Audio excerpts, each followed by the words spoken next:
안녕하세요. 프렌즈월드라는 과제로 모바일 게임 기획서를 발표하게 된 박수지입니다.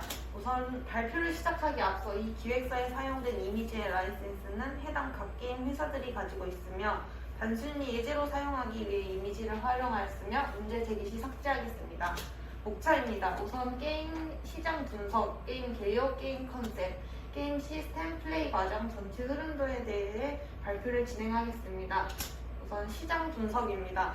2019년 6월 기준으로 게임 앱 사용량 분석을 보면 1분기 전체 매출 마켓 앱에서는 게임이 차지한 비율은 90.9%로 압도적인 모습을 확인할 수 있었습니다. 또한 상반기 게임 매출을 보면 2018년에는 1조 9,400억의 매출이었다면 2019년에는 2조 941억으로 7.9%가 상승한 것을 확인할 수 있었습니다. 제가 만들고 싶은 시뮬레이션 게임 이용 시간을 분석해 보았는데요. 2019년과 2020년 상반기 이용 시간을 분석해 본 결과 2019년 상반기 게임 시장에서는 시뮬레이션이 8.8시간이 이용된 반면 2020년 상반기에는 1.1시간이 오는 9.9시간으로 확인되었습니다. 대표적인 시뮬레이션 게임, SNG 게임인 타이니팜, 에브리타운, 프렌즈타운, 레알팜들의 크기를 정리해본 결과 안드로이드 버전은 4.1에서 4.4이었으며 iOS는 9.0에서 11.0 이상의 버전이 필요하였습니다. 그래서 모델들을 살펴보니 안드로이드 4.4 이상의 모델은 갤럭시 노트 3, 갤럭시 S4, iOS는 11.0 이상인 아이폰 5에서 호환이 된다는 걸 확인할 수 있었습니다. 앞서 말씀드렸던 게임들의 특성과 리뷰들에 대해 확인해 보았습니다.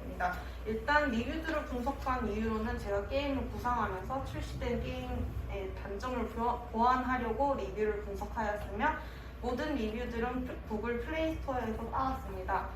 먼저 프렌즈타운입니다. 프렌즈타운은 카카오 프렌즈를 이용한 퍼즐 게임으로 스테이지를 깨야만 마을을 꾸밀 수 있도록 되어 있고 유저들의 반응을 보면 꾸미는 것은 귀엽지만 퍼즐 게임 특성상 난이도가 상승하면 현질을 해야 된다는 요소들이 드러나면서 유저들이 떠나는 것을 확인할 수 있었습니다. 타이니팜은 자유로운 아이템 배치를 통해 자신만의 팜을 꾸밀 수 있으나 게임이 튕기는 현상이 자주 일어난다는 점을 확인할 수 있었습니다. 마지막으로는 레알팜입니다. 레알팜은 게임 내 작물을 재배하면서 실제로 작물을 받아볼 수 있다는 메리트가 있었지만 이 작물을 얻기까지의 과정이 너무 오래 걸린다는 유저들의 반응이 대부분이었습니다. 이런 결과로 게임 시장을 분석해본 결과 게임 매출은 지분율 90.9%를 차지하고 있었으며 상반기 대비 매출은 7.9%가 증가하였고 시뮬레이션은 전년도 대비 1.1시간이 증가하였습니다. iOS 11 이상인 아이폰 5 이상의 호환이 되도록 했고 안드로이드는 4.0 이상인 갤럭시 노트 3 이상 호환이 되도록 게임들의 크기를 확인할 수 있었고 저는 이걸 토대로 폭넓은 호환성과 많은 시간을 요구하지 않는 밸런스로 게임을 기획해야 되겠다는 생각이 들었습니다. 우선 게임 기획입니다. 저는 카카오 프렌즈를 좋아해가지고 관련 게임들을 찾다가 카카오 게임 시뮬레이션 페이지를 보니 농장과 바다 소재의 게임이 없어서 프렌즈를 이용해서 게임을 기획해보자 해가지고 저런 게임 제목을 프렌즈 월드라고 지었습니다.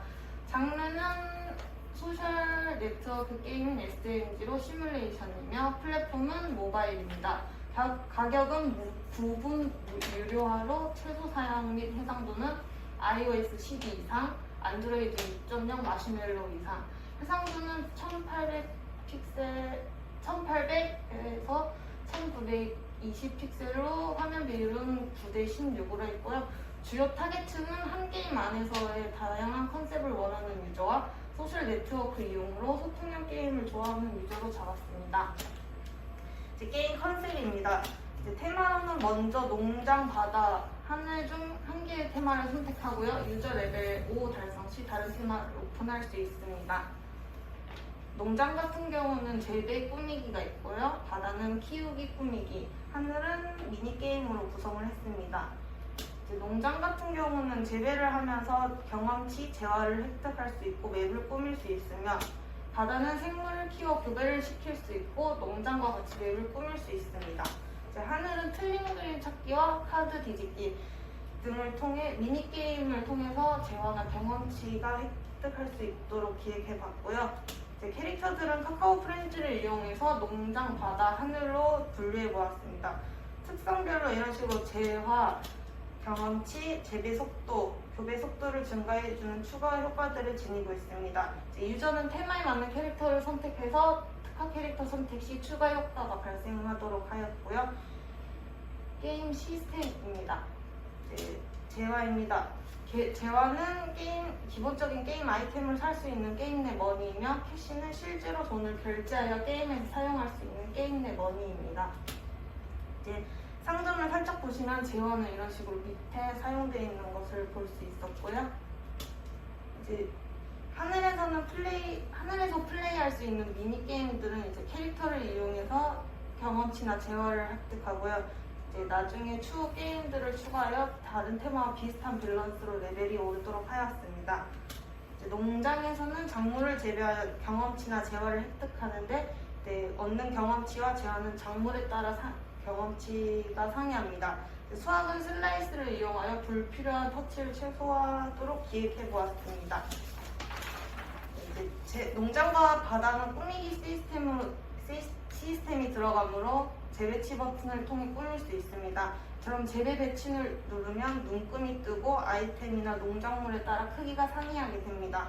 또한 오브젝트 간 중복 설치가 불가능하여 재배치가 들어가는 UI 부분에는 추후 뒷페이지에 설명해 드리겠습니다. 바다에서는 2마리 이상 물고기를 구매하여 성체가 되면 교배를 통해 색이 다른 개체를 만들어냅니다. 흰동가리를 예로 들자면 레벨 1에서 시작하여 레벨 5가 되면 교배를 할 수 있게 되는데 가운데 있는 그림처럼 2마리가 있으면 하트 말풍선을 표시하여 교배를 진행합니다. 교배를 진행하려면 하트가 필요한데 하트는 친구 초대나 친구 농장을 방문해서 하트를 획득할 수 있고요. 교배 내용과 교배 확률을 한 예시로 한 엑셀표입니다. 밑으로 내려갈수록 레벨이 높아지고요. 기본, 보통, 레어 순으로 색을 다르게 하여 교배 확률도 유저의 레벨에 올라갈수록 더 낮아지게끔 설정하였습니다. 이 부분에서 확률을 낮아지게 한 이유는 현질을 유도하기 위함입니다. 이처럼 포션과 같이 교배를 늘려주는 아이템이나 재배 시간을 감소해주는 아이템을 유료화로 적용시켜서 플레이를 하며 재배 시간을 확률적으로 재미를 볼 수 있게 하였습니다. 랭킹 시스템입니다. 테마 각각의 레벨들을 합산하면 유저의 종합 레벨이 됩니다. 레벨이 높은 유저들에게 매달 1일 보상 아이템을 지급하는데요. 보상 아이템 같은 경우는 재화나 캐시로 구입할 수 없는 레어 아이템을 지급합니다. 이렇게 랭킹 시스템을 도입해 플레이어들 간의 경쟁심을 유도하여 플레이 시간을 조금이나마 더 늘리도록 하였습니다. 플레이 과정에서는 게임 및 UI에 대해 설명해 드리겠습니다. 게임 진입 화면인데요. 맨 왼쪽에 게임 심의 기준을 띄웠으며 게임 제목을 가운데에 배치하였습니다. 3번에는 화면 터치 버튼과 그 밑에는 게임 캐릭터인 카카오 게임 프렌즈들을 배치시켰습니다. 화면을 터치 그 다음으로 넘어가게 됩니다. 로그인 창인데요. 1번에는 게임 제목을 적었으며 로그인 선택 방법 창을 띄워 소셜 앱들을 넣었습니다. 전 iOS 기준으로 페이스북 로그인을 예시로 띄워봤는데요. 페이스북 UI를 선택하게 되면 이처럼 앱을 사용하여 로그인을 할 건지에 대해 뜨게 되며 앱을 열 건지에 대해 선택을 하게 되고 페이스북 앱을 실행시켜 핸드폰에 깔려있는 앱과 그 정보를 사용하여 로그인하게 됩니다. 약관을 동의하지 않으면 게임이 종료되고 전체적인 약관 동의 창이 있으며 그 안에는 동의 버튼과 내용 보기 버튼을 배치하였습니다. 필수적인 항목들을 동의하지 않으면 게임이 종료되게 되며 선택성 항목들은 동의를 하지 않아도 게임이 실행됩니다. 로그인을 하고 동의를 하면 로딩 화면이 나타나게 됩니다. 맨 왼쪽에는 하단 네트워크 연결 상태 아이콘을 배치하였으며 데이터를 사용할 시 데이터 버튼이 뜨도록 아이콘이 바뀌게 됩니다. 로딩 아이콘은 농작물을 가운데에 배치하여 이런 농작물들도 있다는 것을 알리려는 의도로 넣었으며 로딩 중이라는 문구 밑에는 게임 내 유용한 팁 버튼을 알려주며 지루함을 돌도록 하였습니다. 스토리 진행 창입니다. 맨 위에 오른쪽 스킵 버튼을 만들어 스토리를 안 읽고 넘어가는 유저들을 위해 만들었으며 맨 왼쪽에는 게임 캐릭터를 등장시키고 게임 캐릭터의 이름과 스토리 진행 대화창을 배치하였습니다. 스토리 말 풍선 넘기는 버튼은 오른쪽 하단에 배치하였고요. 이제 스토리가 끝나면 지형 선택을 하게 되는 페이지로 넘어가게 됩니다. 스킵을 할 시 바로 이 페이지로 넘어가게 되는 거고요. 앞서 게임 컨셉에서 말씀드렸다시피 지형 선택 UI가 맨 위에 뜨며 가운데에는 지형 아이콘들이 뜨고 그 밑에는 지형명들이 나타나게 됩니다. 바다를 누르게 되면 이런 식으로 바다 아이콘이 뜨며 최종적으로 선택을 할 건지 UI가 나타나게 되며 그 하단에는 추후에도 다른 지역을 선택할 수 있다는 팁을 적어 고민을 조금이나마 덜어주도록 하였고요. 네를 선택하게 되면 최종 확정이 되고 아니오나 뒤로 가기 버튼을 누르면 직전 화면으로 돌아가게 됩니다. 지형 보유 현황 같은 경우는 이런 식으로 구매하지 않는 지형에서는 자물쇠가 잠겨있게 되며 보유한 지형은 자물쇠가 열리게 됩니다. 이동 버튼으로 보유 현황을 볼 수 있으며 1개 이상의 테마 보유 시 이동이 가능하게 됩니다. 이렇게 또 한 번 로딩을 시작하고 캐릭터 선택창이 띄워집니다. 캐릭터 선택 팝업과 뒤로 가기는 위쪽에 배치하였고요. 이제 바다 특화 캐릭터들을 배치합니다. 캐릭터 밑에는 이런 식으로 이름이 나타나게 되고요. 이제 만약에 라이언을 선택하면 되면 바다 특화로 이름이 띄워지고요. 이제 캐릭터들의 특징을 알려주게 됩니다. 아래에 있는 추후에도 재화를 사용해 다른 캐릭터를 구입 가능하다는 팁을 알려주며 선택 시 이제 최종 확정이 되고 돌아가기나 뒤로 가기 선택 시 직전 화면으로 돌아갑니다. 이제 농장이나 바다를 선택하게 되면 전체적인 화면 배치가 나타나게 되는데요.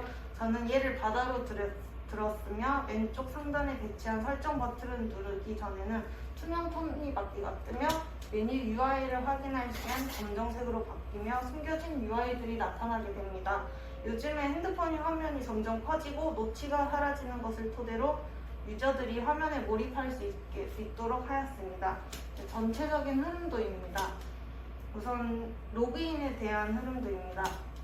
P는 실행, F는 종료, S는 스킵으로 되어 있고요.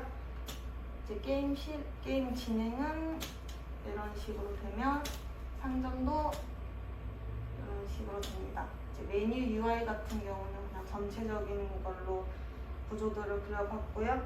종합적인 정리를 하자면 저는 재배, 꾸미기, 교배, 미니게임을 한 가지 앱에서 지루하지 않게 플레이를 하도록 구성하였고요. 취향에 따른 자유로운 데코 시스템과 SNS를 통해 친구들과 함께 플레이하도록 기획해보았습니다.